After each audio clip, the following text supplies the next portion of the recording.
When you look at an X-ray of a broken arm, there's a certain comfort in the precision of it. Yeah. See the jagged white line, the doctor points right to it, and the diagnosis is totally binary.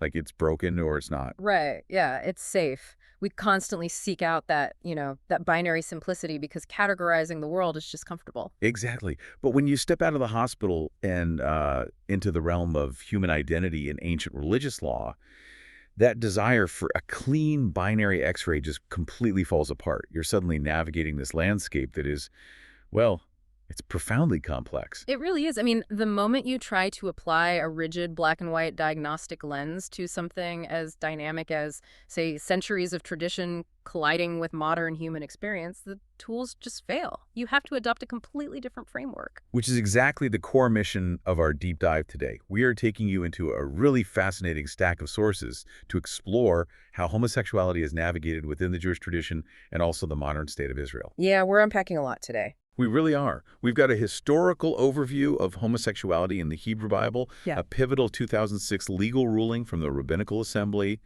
an amazing article from the organization Eshel about the struggles of Orthodox parents, and a timeline of LGBTQ rights in Israel.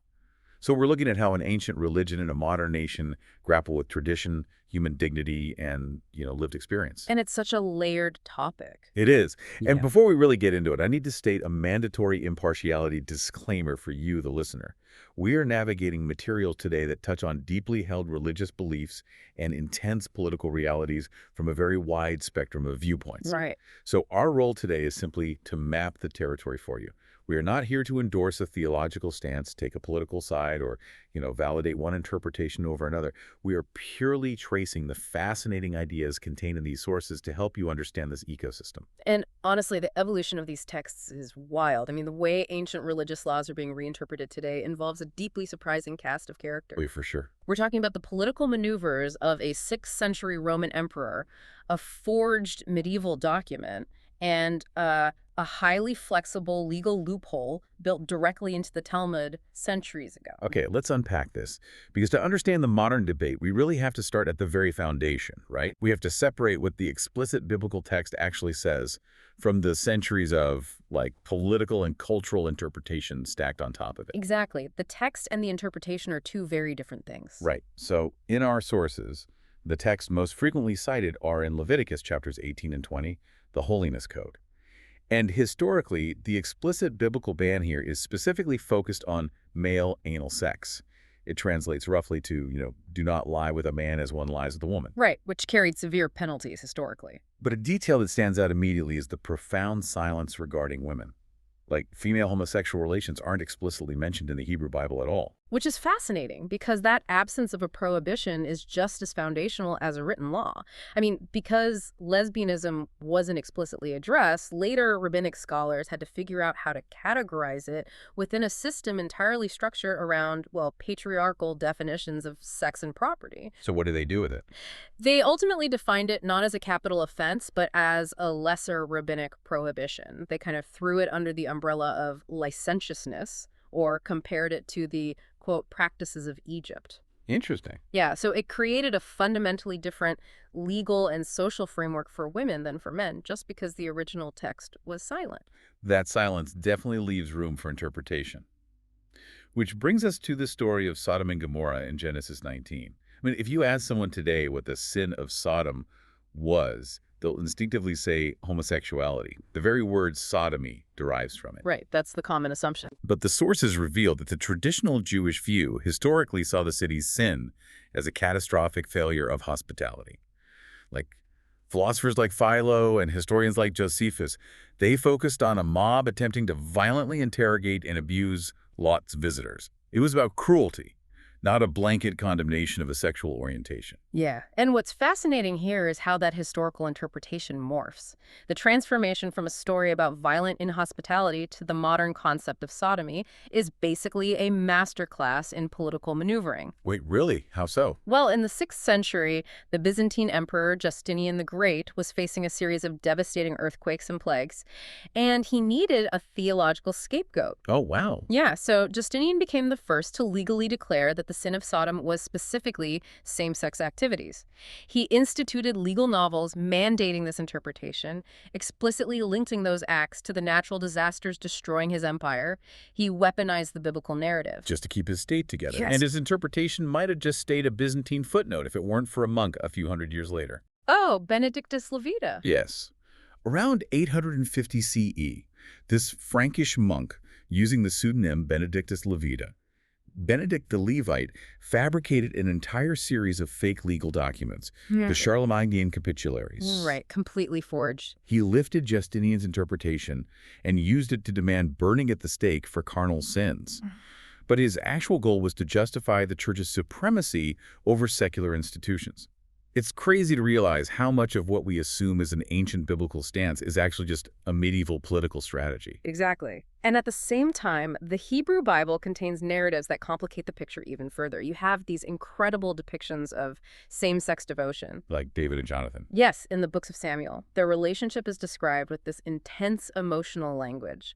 The text notes their love surpassed the love of women, and there's a scene where Jonathan literally strips off his armor to give it to David. Traditional scholars call it a platonic bond or a symbolic transfer of power, but modern scholars point out the textual ambiguity certainly allows for readings of romantic devotion.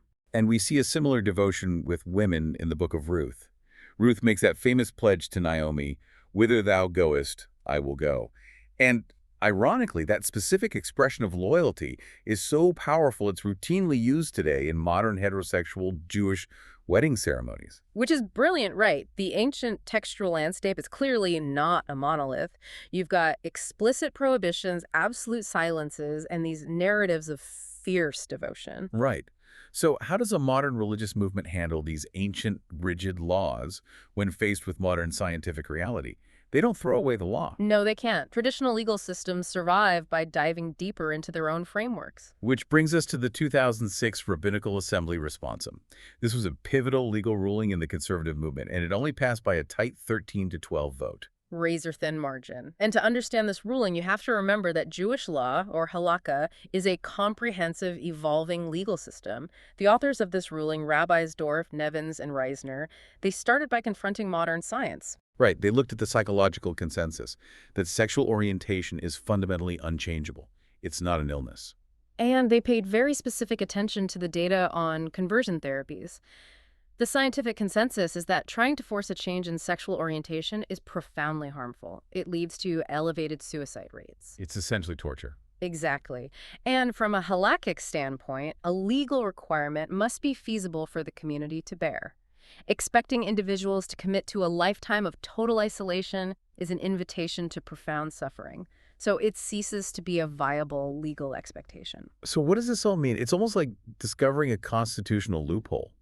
Because they couldn't erase the core text of Leviticus, but Jewish law has this concept of building a fence around the Torah, right? Yes. Secondary rules to stop you from accidentally breaking the main rule. So prohibitions against holding hands, hugging, living together. Right. And the brilliance of the 2006 responsum is how they addressed those fences. They use a different, equally powerful legal principle from the Talmud called Kavod HaBriyot, which means human dignity. The Talmud actually states that human dignity is so great, it supersedes a negative commandment of the Torah. It's an incredible application of jurisprudence. The authors argued that being permanently excluded from finding a life partner is an intolerable humiliation. Now, Kavod HaBriyot can't overturn a core, explicit biblical prohibition. So the Leviticus ban remained. Right. But they successfully argued that human dignity does allow them to completely dismantle all the rabbinic fences. So by knocking down the secondary prohibitions, they effectively normalized gay and lesbian Jews in the community, even allowing for their ordination as rabbis. But wait, I read that some scholars, like Rabbi Joel Roth, push back hard on this. He argued that dignity only applies to protecting other people's feelings, not your own. He did. His stance was basically that using your own dignity as an excuse places human dignity above God's dignity. Right, so how did they answer that pushback? Well, the authors rejected Roth's view by citing historical Talmudic precedents where dignity absolutely justified altering behavior for oneself. Like, there's an ancient law permitting a person to carry smooth stones on the Sabbath for personal hygiene. Oh, wow. Yeah, violating the restriction against carrying objects. They also highlighted a modern ruling allowing a hearing-impaired person to carry a hearing aid on the Sabbath. Dignity, they argued, is fundamentally a social phenomenon. A person barred from companionship is isolated. The legal system had to address it. Okay, here's where it gets really interesting to me. Because these theological debates don't just happen in high councils. They crash directly into the living rooms of conservative communities.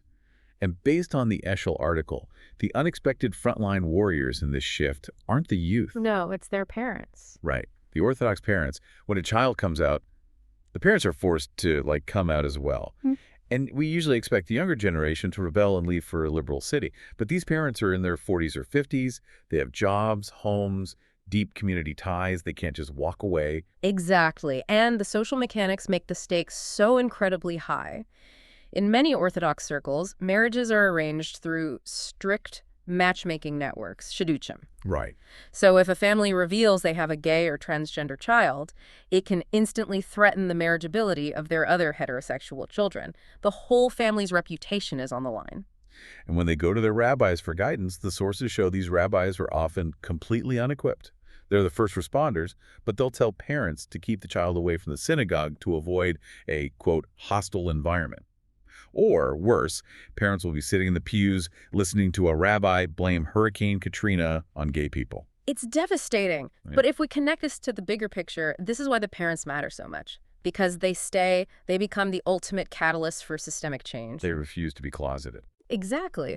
By refusing to hide, they force their peers and their rabbis to confront the issue head-on. Organizations like Eshel and Tamika provide crucial peer support so they don't have to do it alone. They are effectively putting the Kavod HaBriyot human dignity theory into actual practice in the pews. They're educating the religious establishment from the bottom up. Precisely. So from the deeply personal struggle of families, let's zoom out to the macro level. Because the timeline of LGBTQ rights in the State of Israel shows a modern nation navigating this exact same tension. And if you're listening to this and thinking Israel is just one big pride parade in Tel Aviv, think again. Right, it's far more fractured than that. Right. Israel operates under a unique dual system. You have a secular parliament and Supreme Court passing progressive civil laws, but state-sanctioned religious authorities, the Rabbinate, control personal status issues like marriage. It's a crazy duality. But the rapid legal evolution on the secular side is stunning. In 1963, sodomy laws were practically nullified for private adults and fully abolished in 1988.